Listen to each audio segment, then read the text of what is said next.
Friends, ನಾವು ಮೊದಲನೇದಾಗಿ Play Store ಮೂಲಕ ನೋಡ್ಬೋದು DBT ಆ್ಯಪ್ ಇರುತ್ತಲ್ಲ, ಈ DBT ಆ್ಯಪನ್ನು ನಾವು ಇನ್ಸ್ಟಾಲ್ ಮಾಡ್ಕೋಬೇಕಾಗುತ್ತೆ. ನೋಡ್ಬೋದು ಫ್ರೆಂಡ್ಸ್, ನಾವು ಮೊದಲನೇದಾಗಿ ಈ DBT ಆ್ಯಪನ್ನು ಮೊಬೈಲ್ ಪ್ಲೇಸ್ಟೋರ್ ಮೂಲಕ ನಮ್ಮ ಮೊಬೈಲ್ನಲ್ಲಿ ಇನ್ಸ್ಟಾಲ್ ಮಾಡಿಕೊಂಡು ಲಾಗಿನ್ ಕೊಡಬೇಕಾಗುತ್ತೆ. ಬನ್ನಿ ಫ್ರೆಂಡ್ಸ್, ನಾವು ಇವಾಗ ಈ ಆ್ಯಪನ್ನು ಮೊಬೈಲ್ನಲ್ಲಿ ಇನ್ಸ್ಟಾಲ್ ಮಾಡೋಣ. ನೋಡ್ಬೋದು ಫ್ರೆಂಡ್ಸ್, ನಾನಿವಾಗ ಈ ಆ್ಯಪನ್ನು ನಾನು ಮೊದಲನೇದಾಗಿ ಇನ್ಸ್ಟಾಲ್ ಮಾಡಿರೋದ್ರಿಂದ ನನಗೆ ಇಲ್ಲಿ ಓಪನ್ ಅಂತ ಬರುತ್ತೆ. ಇದನ್ನು ಓಪನ್ ಕೊಡಬೇಕಾಗುತ್ತೆ. ಕೊಟ್ಟ ಮೇಲೆ ನೋಡ್ಬೋದು ಫ್ರೆಂಡ್ಸ್, ಇಲ್ಲಿ allow DBT to make and manage phone calls ಅಂತಿದೆಯಲ್ಲ ಫ್ರೆಂಡ್ಸ್, ಅದನ್ನು ಅಲೌ ಕೊಡಬೇಕಾಗುತ್ತೆ. ಕೊಟ್ಟ ಮೇಲೆ ನೋಡ್ಬೋದು ಫ್ರೆಂಡ್ಸ್, ಇಲ್ಲಿ allow DBT to send and view message SMS messages ಅಂತಿದೆಯಲ್ಲ ಫ್ರೆಂಡ್ಸ್, ಅದನ್ನು ಅಲೌ ಕೊಡಬೇಕಾಗುತ್ತೆ. ಕೊಟ್ಟ ಮೇಲೆ ನೋಡ್ಬೋದು ಫ್ರೆಂಡ್ಸ್, ಇಲ್ಲಿ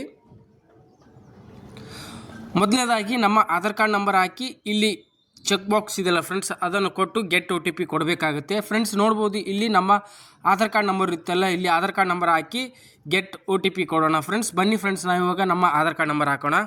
ನೋಡ್ಬೋದು ಫ್ರೆಂಡ್ಸ್, ಇವಾಗ ನಾನು ನಮ್ಮ ಆಧಾರ್ ಕಾರ್ಡ್ ನಂಬರ್ ಹಾಕಿದ್ದೇನೆ. ಅದೇ ಥರ ಇಲ್ಲಿ ಕೆಳಗಡೆ ಗೆಟ್ OTP ಅಂತಿದೆಯಲ್ಲ ಫ್ರೆಂಡ್ಸ್, ಅದನ್ನು ಕೊಡುತ್ತೇನೆ.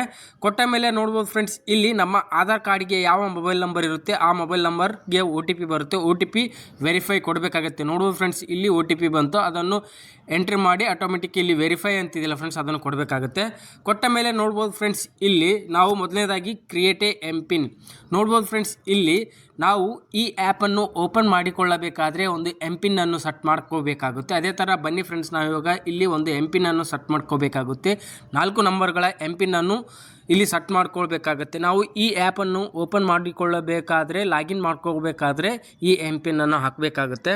ನೋಡ್ಬೋದು ಫ್ರೆಂಡ್ಸ್, ನಾವು ಇವಾಗ MPIN ಅನ್ನು ಸೆಟ್ ಮಾಡಿದ ಮೇಲೆ ನಮಗೆ ಪರ್ಸ್ನಲ್ ಇನ್ಫಾರ್ಮೇಷನ್ ಡೀಟೇಲ್ಸ್ ಹಾಕಬೇಕಾಗುತ್ತೆ. ನೋಡ್ಬೋದು ಫ್ರೆಂಡ್ಸ್, ಇಲ್ಲಿ ನಮ್ಮ ಪರ್ಸ್ನಲ್ ಇನ್ಫಾರ್ಮೇಷನ್ ಡೀಟೇಲ್ಸ್ ಇಲ್ಲಿ ಬರುತ್ತೆ. Name, address, pin code, gender, date of birth. ಅದೇ ಥರ ಇಲ್ಲಿ ಕೆಳಗಡೆ ನೋಡ್ಬೋದು ಫ್ರೆಂಡ್ಸ್, ಇಲ್ಲಿ ನಮ್ಮ ಮೊಬೈಲ್ ನಂಬರ್ ಹಾಕಿ ಓಕೆ ಕೊಡಬೇಕಾಗುತ್ತೆ. ಬನ್ನಿ ಫ್ರೆಂಡ್ಸ್, ನಾವು ಇವಾಗ ಇಲ್ಲಿ ನಮ್ಮ ಮೊಬೈಲ್ ನಂಬರ್ ಹಾಕಿ ಓಕೆ ಕೊಡೋಣ.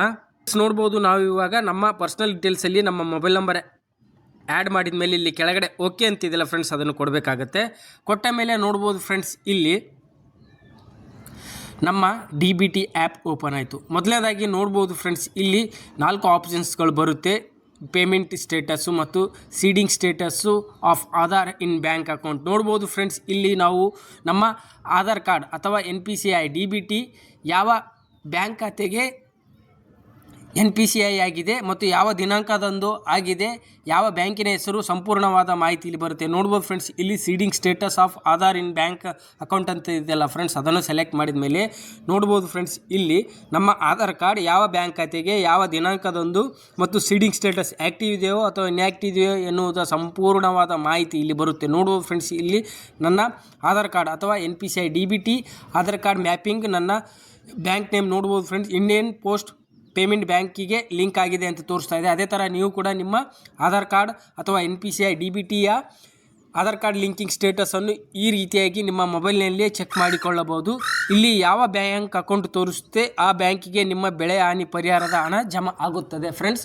ಅದೇ ಥರ ನೋಡ್ಬೋದು ಫ್ರೆಂಡ್ಸ್, ಇಲ್ಲಿ ಯಾವ ಆಗಿದೆ ಎನ್ನುವುದರ ಸಂಪೂರ್ಣವಾದ ಮಾಹಿತಿ ಬರುತ್ತೆ ಮತ್ತು ಯಾವ ಬ್ಯಾಂಕಿನ ಹೆಸರು ಮತ್ತು ಸೀಡಿಂಗ್ ಸ್ಟೇಟಸ್ ಆ್ಯಕ್ಟಿವ್ ಇದೆಯೋ ಅಥವಾ ಇನ್ಆ್ಯಕ್ಟಿವ್ ಇದೆಯೋ ಎನ್ನುವುದರ ಸಂಪೂರ್ಣವಾದ ಮಾಹಿತಿ ಬರುತ್ತೆ. ಇದೇ ರೀತಿಯಾಗಿ ನೀವು ನಿಮ್ಮ DBT ಅಥವಾ NPCI ಆಧಾರ್ ಕಾರ್ಡ್ ಲಿಂಕ್ ಆಗಿರುವ ಬ್ಯಾಂಕಿನ ಡೀಟೇಲ್ಸ್ ಇಲ್ಲಿ ಪಡೆದುಕೊಳ್ಳಬಹುದು. ಅದೇ ಥರ ಬನ್ನಿ ಫ್ರೆಂಡ್ಸ್, ನಾವು ಇವಾಗ ಇಲ್ಲಿ ಹೋಮ್ ಸ್ಕ್ರೀನಿಗೆ ಬರಬೇಕಾಗುತ್ತೆ. ಬಂದ ಮೇಲೆ ನೋಡ್ಬೋದು ಫ್ರೆಂಡ್ಸ್, ಇಲ್ಲಿ ಪಾವತಿಯ ಸ್ಥಿತಿ ಅಂತಿದೆ. ನೋಡ್ಬೋದು ಫ್ರೆಂಡ್ಸ್, ಇಲ್ಲಿ ಪಾವತಿಯ ಸ್ಥಿತಿ ಅಂತಿದೆಯಲ್ಲ, ಅದನ್ನು ಸೆಲೆಕ್ಟ್ ಮಾಡಬೇಕಾಗುತ್ತೆ. ಸೆಲೆಕ್ಟ್ ಮಾಡಿದ ಮೇಲೆ ನೋಡ್ಬೋದು ಫ್ರೆಂಡ್ಸ್, ಇಲ್ಲಿ ನಿಮಗೇನಾದರೂ PM ಕಿಸಾನ್ ಸಮ್ಮಾನ್ ನಿಧಿಯ ಯೋಜನೆಯ ಹಣ ಬರುತ್ತಿದ್ದರೆ ಇಲ್ಲಿ ಪ್ರಧಾನ ಮಂತ್ರಿ ಕಿಸಾನ್ ಸಮ್ಮಾನ್ ನಿಧಿ ಯೋಜನೆಯ ಹಣ ಕೂಡ ಇಲ್ಲಿ ಚೆಕ್ ಮಾಡಿಕೊಳ್ಳಬಹುದು. ನೋಡ್ಬೋದು ಫ್ರೆಂಡ್ಸ್, ಇಲ್ಲಿ ನಮ್ಮ PM ಕಿಸಾನ್ ಸಮ್ಮಾನ್ ನಿಧಿಯ ಹಣದ ಸಂಪೂರ್ಣವಾದ ಕಂತಿನ ಮಾಹಿತಿ ಇಲ್ಲಿ ಬರುತ್ತೆ. ಅದೇ ಥರ ನೋಡ್ಬೋದು ಫ್ರೆಂಡ್ಸ್, ಇಲ್ಲಿ ರೈತ ಶಕ್ತಿಯಿಂದ ಹಣ ಬರ್ತಿದ್ರೆ ಆ ವಿವರವನ್ನು ಇಲ್ಲಿ ಪಡೆದುಕೊಳ್ಳಬಹುದು. ಅದೇ ಥರ ನೋಡ್ಬೋದು ಫ್ರೆಂಡ್ಸ್, ಇಲ್ಲಿ ಬೆಳೆ ಹಾನಿ ನಷ್ಟಕ್ಕೆ ಇನ್ಪುಟ್ ಸಬ್ಸಿಡಿ ಅಂತಿದೆ. ನೋಡ್ಬೋದು ಫ್ರೆಂಡ್ಸ್, ಇಲ್ಲಿ ನೀವು ಬೆಳೆ ಹಾನಿ ಪರಿಹಾರದ ಇನ್ಪುಟ್ ಸಬ್ಸಿಡಿಯ ಮಾಹಿತಿ ಪಡಿಬೇಕಾದ್ರೆ ಇಲ್ಲಿ ನೋಡ್ಬೋದು ಫ್ರೆಂಡ್ಸ್, ಇಲ್ಲಿ ಬೆಳೆ ನಷ್ಟಕ್ಕೆ ಇನ್ಪುಟ್ ಸಬ್ಸಿಡಿ ಅಂತಿದೆಯಲ್ಲ 3ನೇ ಆಪ್ಷನ್ಸು, ಅದನ್ನು ಸೆಲೆಕ್ಟ್ ಮಾಡಬೇಕಾಗುತ್ತೆ.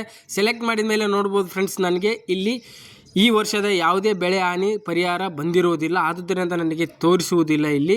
ಅದೇ ಥರ ನಿಮಗೇನಾದರೂ ಈ ವರ್ಷದ ಬೆಳೆ ಹಾನಿ ಪರಿಹಾರ ಜಮಾ ಆಗಿದ್ದರೆ ಇಲ್ಲಿ ಬರುತ್ತೆ ಫ್ರೆಂಡ್ಸ್. ನೋಡ್ಬೋದು ಇಲ್ಲಿ UTR ನಂಬರ್ ಮತ್ತು ಬ್ಯಾಂಕಿನ ಖಾತೆದಾರರ ಹೆಸರು, ಬ್ಯಾಂಕಿನ ಹೆಸರು, ಯಾವ ಬ್ಯಾಂಕ್ ಖಾತೆಗೆ ಜಮಾ ಆಗಿದೆ ಎನ್ನುವುದರ ಸಂಪೂರ್ಣವಾದ ಮಾಹಿತಿ ನಿಮಗೆ ಈ ವರ್ಷದ ಬೆಳೆ ಹಾನಿ ಪರಿಹಾರ ಜಮಾ ಆಗಿದ್ದರೆ ಮಾತ್ರ ಇಲ್ಲಿ ತೋರಿಸುತ್ತದೆ.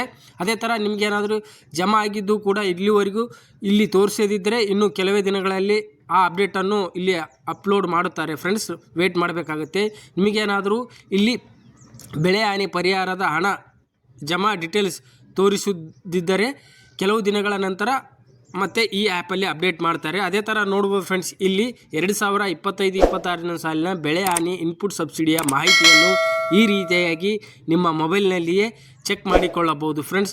ನೋಡ್ಬೋದು ಫ್ರೆಂಡ್ಸ್, ನಿಮಗೆ ಬೆಳೆ ಹಾನಿ ಪರಿಹಾರ ಇನ್ನೂವರೆಗೂ ದೊರೆಯದಿದ್ದರೆ ನನಗೆ ಕಾಮೆಂಟ್ ಮಾಡಿ ತಿಳಿಸಿ ಅಂತ ಹೇಳುತ್ತಾ, ಈ ವಿಡಿಯೋ ನಿಮಗೆ ಇಷ್ಟ ಆದರೆ ವಿಡಿಯೋನ ಲೈಕ್ ಮಾಡಿ, ಶೇರ್ ಮಾಡಿ ಮತ್ತು ನನ್ನ ಚಾನಲನ್ನು ಸಬ್ಸ್ಕ್ರೈಬ್ ಮಾಡ್ಕೊಳ್ಳಿ ಅಂತ ಹೇಳುತ್ತಾ ಧನ್ಯವಾದಗಳು ಫ್ರೆಂಡ್ಸ್.